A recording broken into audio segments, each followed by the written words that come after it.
All right, we're still in Kiev, Young Naive, with who? Lesya Orobets, member of the parliament. Parliament. I heard you're one of the youngest. Yes, that's pity, one of the youngest, so everyone will show you what to do and tell you what to do, but yes, I am. Do they treat you like a kid?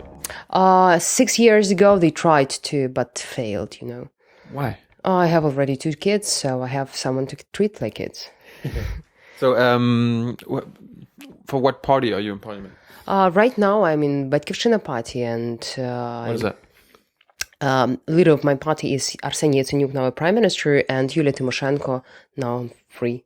Oh. Wasn't she in prison? Yes, she was. She was imprisoned by previous president Yanukovych. That was a political persecution. She was in prison just because she was his rival in the campaign, and now she was released after the revolution. That was one of the gains of the revolution.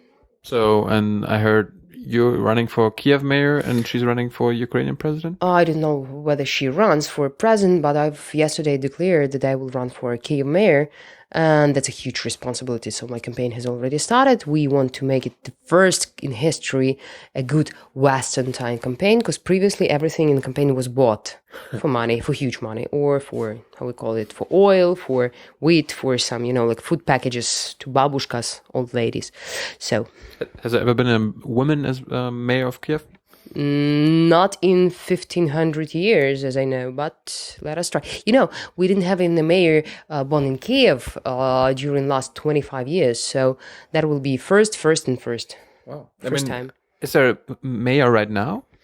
No, we didn't have a mayor for 2 years already. Why? The previous mayor was, his nickname was, how it's in English, aeronaut. So someone who goes to space, because he was drug addicted and everyone knew that. He created... Like the Toronto mayor. Do you know about him? No. The Toronto mayor was good. Ours was really drug addicted, so he was under coming to official meetings, press conferences, sessions. Someone he got lost for months or something. So now he's lost for 2 years. So some other guys took power in Kiev. They were just appointed. They pay money for their post. So 2 years in a row, the capital of my country didn't have a mayor. So that will be number 3, first time ever. So I also heard that the role of the Kiev mayor is pretty strong in Ukraine. It has a lot of power. On the contrary, under law it is, but last 2 years there was no mayor elected. There were appointed people, so there's a huge president actually appointed them, and one of those, the very last, Mr. Popov, was behind the severe beating of students on the 30th of November last year. That actually was a pretext for Maidan to start. So can you imagine the mayor giving an order to beat severely young students protesting for Euro integration somewhere in European country? Are you for European integration? Yes, I've dedicated 2 years of my life to get my country signed the association agreement with EU and finally get the visa liberalization, as I do believe that, first of all, young people traveling to Europe, seeing how European values look like, what is Europe, how how the people of the same age do behave, treat, wear, do, like, here's music, read as books. They don't read books or something. So that will make my country more European, more Western oriented, and there will be a real generation of people knowing what to do. What's so great about the Western Europe? First time in my life when I entered the Western Europe, I had to enter, don't laugh, into fraud marriage. Really, I was 21. We were planning to get married with my husband, and we were planning to have a small, tiny weekend in Paris. That was a gift of our parents. But the problem was that I didn't have a visa, so we need visa and stamp in passport to enter. And we went to consul office saying we want some, and they tell us no. You will go abroad to be a prostitute. At that time, my father was a member of the parliament. His father was a member of a cabinet of ministers. And I was told that I won't get a visa because I'm a young girl. I had a brilliant diploma already and the work. I was a lawyer in a good firm. But they told me, why don't you get married? Actually, with a stamp, so we will believe you that you are not going to be a prostitute in Paris. So we had to prepare official documents that we are married 1 month before actual wedding to get visa for 3 days in Paris. Can you repeat once more what is so good about Western Europe? Is that previously you had to work very hard to get an opportunity to travel there. And when you cross the border, you've seen that the world is quite different. The attitude, the atmosphere, everything. I mean, Kiev was not as it is now 10 years ago. So no? Yes, it was not. That was the first revolution. It's not about just the revolution. It's about the wealth, the attitude. People that do not smile on streets. They wear gray. I mean, not that gray, but dark gray. Have you seen the films on James Bond and Soviet Union? That's how it almost looked like. I mean, the only thing that people there spoke bad Russian. We didn't speak that bad Russian, but everything else was almost true. Okay. So why do you want to run for Kiev mayor now? Won't people say you're too young for that job, for that important job? The very problem we have now is a war with Russia. And war? Yes. Russia declared a war on us 5 days ago. Who's fighting? Where are people fighting? I don't see any. It's in the Crimea Peninsula, and it's already occupied by Russian troops. We managed to stop the military clashes, asking our military guys to keep calm, not to participate, because if there will be a real military conflict, real war, there will be a war against nuclear state Russia and mad Putin, as Angela Merkel told he's mad. I do believe her. So maybe she's mad too. Maybe she knows. She only knows that he's mad because she's mad. No, the person that can see the difference is a healthy one. So if she can see that he's mad, then she's not. That's a good argument for her. So was Yanukovych? But what about the mayor and being so young for a mayor? I have good education, I have good team, and I have a good vision what we have to change in this country and this city. And I want to start with Kiev as a capital of our country to stop those changes. It is really easier to get changes in a smaller amount rather to try to change the whole country. 45 million people live in there and the territory of France. So, there's a pile of work. So I do believe that I will be capable to do that. And I want to get the support of Kiev citizens, the understanding what should be the program. And as I've already said, that will be the first time in history when we have volunteers campaign and a Western time campaign. So no bribes, no babushkas with bribes, but a very decent and very interesting fight. So you can follow. So you promise not to bribe anybody, but maybe your opponents? Let us see. I was the very brave and the very first to announce that I have such an ambition and I'm ready to get this work done. So I don't know who will be the rivals yet and what will be their behavior. Let us be frank. When is the election?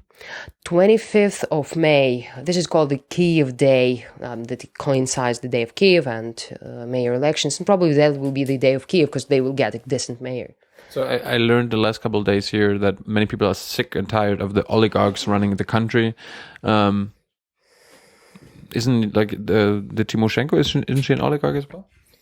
No, she cannot be considered an oligarch, but there are people that are oligarchs and they are trying to get back into power, and that really actually worries me as well as you are. Are you one? Or your daddy or your grandpa? No, I'm not. My personal story is that my husband had to run from a country 9 months ago. Really? Because of my political position, I was under threat. They asked me to vote as the majority did. And when I refused, they tried to bribe me. They promised me $3 million, and then I refused, and then they tried to impose problems to my family and my husband. They opened a criminal case against my husband. He had to leave the country. So can imagine living for 9 months without a husband. My husband was in the US. Is he back now? Yes, he's back, and he asked for political asylum, and we had 2 kids, and I had to cope both political work, family work, social work, everything, and in diplomatic work, because I'm the secretary of the Committee of Foreign Affairs. So really, if you ask me whether I'm capable to organize a lot of tasks like multitasking, I am, believe me. Do you have any role in this new interim government now? No, I was asked to, but I've refused because I've considered to run for mayor elections, and I've took my forces and decided to do this. How are they doing? What do you think? They had just 5 days to cope with hugest risks. There's no government in the world ready for a war with Russia. No government in the world. And no government ready for such an economic crisis as we have now. So we are very much dependent on financial and other technical assistance provided by the world in terms of economical recovery. And on the other hand, we are very much dependent on the position of Germany, first of all, in Europe, in terms of our security, because Russia invaded our territory. They have already announced that this territory belongs to them. So is it what now Russia is allowed to do in Europe? Or there will be forces, not only the US, but somewhere in the EU to say that this is not the kind of behavior. We don't want to live in Cold War situation any longer. So we are not the generation that will be happy to spend half of our budget for military things just because we tolerate Russia nearby our borders. What is your answer? I hope no. Who gets to decide where Crimea belongs to? Like the people on the Crimea, the Ukrainian people? Who gets to decide? 3 months ago, we received a similar question as who will decide the destiny of Ukraine, where to integrate, into Europe or into Russia? And yes, I mean, the answer was obviously people. Same story here. We see huge unity of Ukrainians. Never, ever before Russian-speaking Ukrainians behaved so patriotically and had somewhere in their mind to unite themselves, and we are rising as a nation, so probably this will be the answer as well. But definitely we are very much asking for help and assistance and some mutually beneficial steps, because, when a nuclear state starts a war, then it means that all other countries have to become nuclear to protect themselves. Will there be a good argument, for example, states like Iran, why not starting their own nuclear program? Well, why not get rid of all the nuclear weapons then? Nuclear-free world. Good story, when we were children, we were somewhere in different parts of the world, and we had a so-called Cold War, and that was about getting rid of nuclear weapons. We haven't solved the question yet. Why not? Is humanity that lazy? Probably our parents had some other priorities. We should ask them. But right now we have to reconsider the whole, the whole system of world security. Yeah. So, if someone of your party gets to be president, are they going to change that? Are they going to put that forward? I do hope so. And this is not only the Ukrainian issue any longer. For example, we had nuclear weapon. As a part of the USSR, we had a nuclear weapon, and we gave it in exchange for guarantees signed by America, Great Britain, and Russia. And now we have a real crisis with the country that actually guaranteed our security and now invades our territory. So my question is, do other 2 countries will keep their guarantees? I mean, or we have to come back to the idea of nuclear weapon? It's too serious, really. It is. It's a question that should be found the way to solve. But I still don't get who gets to decide eventually what's going to happen with Crimea. The people on Crimea, the Ukrainian people, everybody, or who? Now it's Putin who decided. So the question is, keep it. I want to keep it. That's mine. That's my territory. I've announced it to be Russian. Has it always been? Has it always belonged to Ukraine? It was once in Turkey Empire, Osman Empire. Then it was conquered by Russian Queen Katerina, and on the Soviet Union, that was given to Ukraine, and that was a wise decision because this is a peninsula with a very tiny transportation line. So water, gas, electricity, and transport supply is only possible from a continent. So if you will get an island without water, what will you do? That will be a desert in a month. I mean, they didn't have an enough water supply and any other transportation supply. Crimea lives on tourism. It's like it's nearby. I mean, nearby warm sea. So people have their profits from tourism. So they have ruined their tourism season for this summer. Who will come there? There was a war there, so people are not happy with that. So probably there will be people who will try to decide. There will be world trying to say their word about Putin's behavior and unacceptance of such a behavior. So I cannot predict what will happen, but I mean, we'll do our best to get our territory and our citizens back. I mean, it's officially still belongs to Ukraine. Right? Yes, it is. Ukrainian integral territory. There was no, we had it for the whole term of our independence when Soviet Union collapsed. That was our territory, and that is still our territory. So Russia just decided to invade it. Is it invasion? I heard there were already Russian troops there. No, they invaded. They brought a lot of troops, new troops there. First, they didn't officially recognize them, but finally they said, yes, we have something like 20 to 25,000 people there. So now can the world, like, besides Crimea, can the world look away now from Ukraine? Is everything solved? I mean, Yanukovych is gone.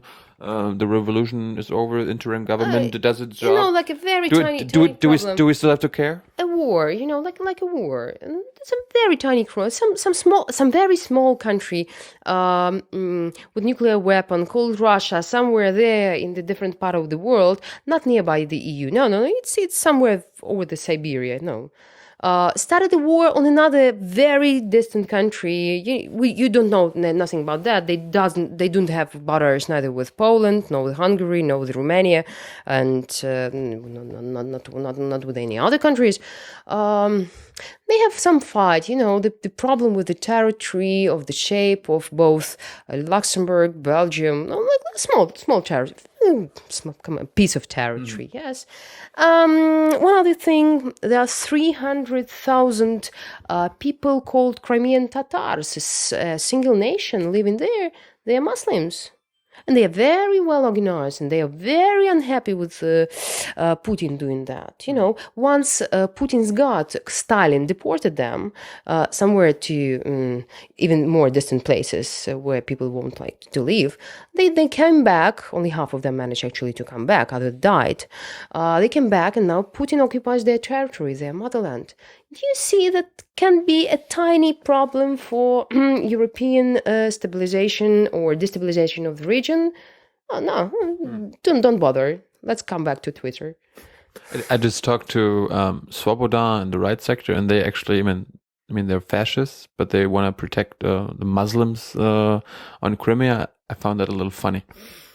First, they are not fascists. The right sector? Even the right sector, I've spoken to them a lot. They're like paramilitary, guerrilla warriors. I can show you pictures. Even our babushkas, old ladies, are 2 weeks ago looked like paramilitaries. So they took the paved stones, cut them in two, and brought to those people that are able to throw them into police. So this is something that happened here. Actually, this very building was occupied. So if you will go out, you will see the fire on streets. This building was occupied by militia. But there were gunshots here. There were people who died on this very street nearby. So you will just yes. So the whole nation, looked like paramilitary. So let us see the difference. So, but I mean, they're right wing and right extreme parties. Like we would call them Nazi parties in Germany. It's kind of curious that they try to defend Muslims on Crimea. Don't you see the irony? No, it's quite natural for Ukrainians. We do not have racism in terms of nations. Really, we don't have it. We are very much tolerant. We are one of the most tolerant nation to foreigners. Probably you felt it in yourself, I hope. When you put a question, are you happy with will you be happy with the idea that your daughter will marry, I don't know, Afro-American? 70% will say that they are more comfortable. If you have similar polls in, for example, Europe, you'll never get such figures. So that's somewhere to put the line on. But the extreme organizations, they existed in Ukraine for 23 years, existed peacefully without any conflict with the law. And those who had conflict in the law went to jail. So that's my answer. So I'm very much afraid of any kind of a radicalism and any kind of a racism, because I'm first of all, I'm a woman, and I know how those guys behave with a woman, and I hate it really. And the other issue is that right now you've seen, yes, they are trying to protect Muslims. We are trying to protect Tatars. Tatars in Crimea are the biggest patriots, really, believe me. We are very multinational. We speak different languages, but we are very happy that we are a single country. Really, we are trying to elaborate single values, and we're even ready to fight for that. If you have values, are you ready to fight for that? You better ask your politicians. Someone told me that European politicians are also very deliberate about what is more precious, European values like human rights or cheap Russian gas. Cheap Russian gas. Russian money or probably democracy. Russian money. So, these are the questions to be put to your politicians as well as our politicians. These are the things to think over them. You were talking about marriage before. Is it possible that gays can marry here? About the gay issue, is Ukraine a gay-friendly country? Our previous prime minister was trying to speak aloud and publicly that the integration into the EU is just because we want to legalize the gay marriage. And there was a huge try to put this issue as a sensitive one, that we are very much anti-gays and so on and so forth. Come on, I've told you about our tolerance. Believe me. We are religious. There are a lot of people that believe in God. They are Christians, Muslims. The same as in Germany, for example. We leave religion out of politics. Yes, we also. But it influences the people's attitude. So you ask me, is the Ukraine gay-friendly? I reply to you that we are very much for family values. But we behave very tolerantly. That's my answer. Well, I mean, look at American conservatives. They always say when they try to fight gay marriage, they try to defend family. I mean, that's what the conservatives give as answers. And they are anti-gay, and they were like, yeah, we want to protect the family. What you just said. Let me come back to the question. This question was very much politicized during last year, and that was made even look like a political joke. Everyone who took this issue and tried to seriously discuss it about whether we should choose Russia because they are not gay tolerant, or we should choose Europe and then all our kids will be gays.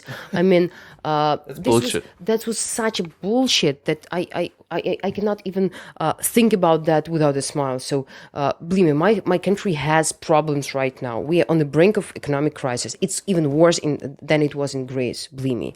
And issue number 2, we have war. So we would love to think about some other distant topics, like, for example, changes in our family law or any other reforms. But really, guys, it's not on